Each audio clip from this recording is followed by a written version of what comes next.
दोस्तों, आज की वीडियो में बहुत ही इम्पोर्टेंट टॉपिक पे बात करने वाले हैं कि अपनी कमाई को खर्च करने की कला क्या है, जिससे आप ज़्यादा से ज़्यादा सेविंग कर सकें और आपकी ज़िंदगी सुखमय हो सके।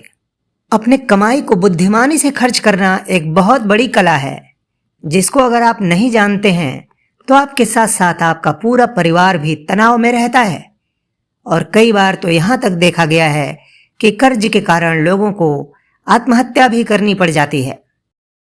तो इस महत्वपूर्ण टॉपिक को कुछ बिंदुओं के साथ समझने की कोशिश करते हैं, जिसमें पहला है आमदनी से अधिक खर्च करना अत्यंत मूर्खता और दिवालियापन की निशानी है। अगर आपकी आमदनी कम है या बढ़ नहीं रही है तो आराम और विलासिता की चीजों के खर्च को कम कर दीजिए। अगला जो महत्वपूर्ण उपाय है, बचत दो प्रकार से आप कर सकते हैं। अपनी आय बढ़ाते रहिए और दूसरा चीज जो कर सकते हैं, अपने खर्चों को नियंत्रण में रखिए।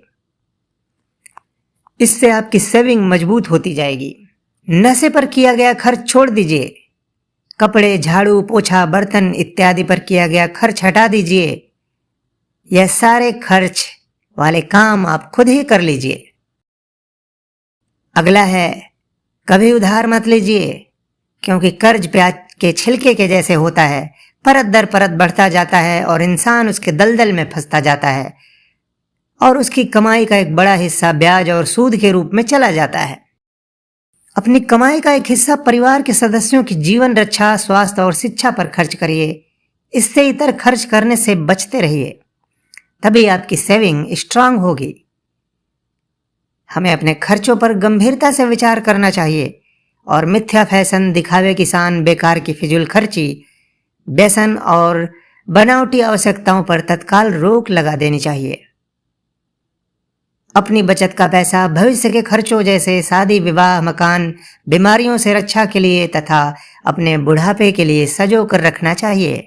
अगला जो कदम है, उसमें आपको दूरदर्शी बनना है। दूरदर्शी बनिए और अपने खर्चों और आवश्यकताओं का पहले से ही एक बजट तैयार करके रखिए और अपनी कमाई का 10% हिस्सा निकाल कर अलग जमा कर लीजिए। अगला जो उपाय है, बाजारवाद की माया जाल से बचिए।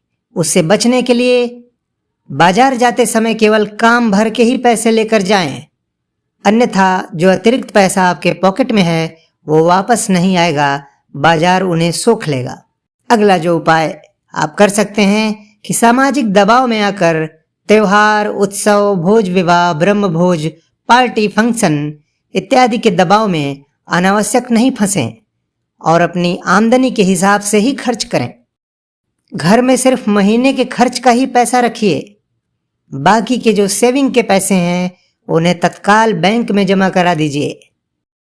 खरीदारी नकद करने की कोशिश करिए, क्योंकि उधार लिया गया पैसा वह पैसा होता है जो भूल जाता है और आगे कोई और काम आ जाता है, जिससे वह चुकता नहीं हो पाता। इसलिए कहा गया है कि कर्ज या उधार एक ऐसी नंगी तलवार है जो सदैव आप पर लटकती ही रहती है। अगर आप कोई सेविंग नहीं रखते हैं तो कोई ऐसी दैवीय घटना हो जाएगी अचानक, जिससे कि आपको समाज में हाथ फैलाना पड़ सकता है और वह पल सबसे निंदनीय होता है। लोगों की नजरों में आप गिर जाते हैं और शर्म के मारे आपका सिर झुका हुआ ही रहता है। इसलिए रहीमदास ने ठीक ही कहा है, रहीमन वेनर मर चुके जो कछु मांगन जाहे। तो किसी से मांगना अपने स्वाभिमान और सम्मान की मृत्यु होती है। तो दोस्तों, इन कारगर बातों पर अमल करिए और बचत करिए, स्वस्थ रहिए, मस्त रहिए। और ये वीडियो पसंद आया हो, ये उपाय आपको कारगर लगे हों तो चैनल कारगर अल्फाज को सब्सक्राइब जरूर करिए। Thank you.